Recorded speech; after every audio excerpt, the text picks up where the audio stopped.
मला त्याची माहिती नाही, पण तुम्ही त्यांना विचारते लाईन माफिया तुम्ही सुद्धा बाई काही मला माहिती नाही. कदाचित त्यांनी फोटो बिटो त्यांचे प्रसिद्ध करायला सांगा. ऑलरेडी प्रसिद्ध झालेले असले तर ते दाखवा तरी लोकांना. एक असं आहे, जागा विकत घेण्याला मला कुठलं ऑब्जेक्शन नाही, परंतु 10 रुपये द्यायचे आणि 100 रुपयावर सही घ्यायची हे चुकीचं आहे. मी हा लढा पुढे सुद्धा केला आणि असा लढा करणार की पुन्हा दिसणार नाही. अशी लोक पुन्हा माझ्या जिल्ह्यामध्ये दिसणार नाही.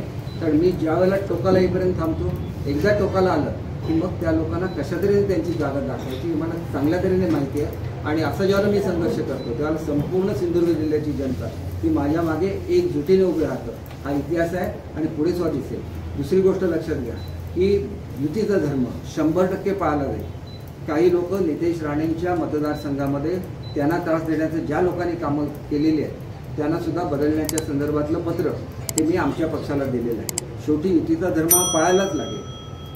माझ्याशी कोण कसं वागतं हे माझ्या दृष्टीने महत्त्वाचं नाही. मी संपूर्ण महाराष्ट्राची जबाबदारी माझ्याकडे प्रवक्ता म्हणून दिली. निदान माझ्या जिल्ह्यामध्ये सुद्धा असं होता कामा नये. युतीचा धर्म पाळला गेला पाहिजे आणि त्या दृष्टीने तो पाळला जाईल याच्याबद्दल मी आपल्याला 100% खात्री देतो. म्हणूनच काही बदल मी सुचवलेले आहेत. इतर पक्षांनी ठरवावं की आपलं कोण असे वर्तन करत असेल त्यांच्यावर काय ॲक्शन घ्यायची त्यांच्या पक्षांनी ठरवावं. ते माझं काम नाही. थँक्यू. आभार.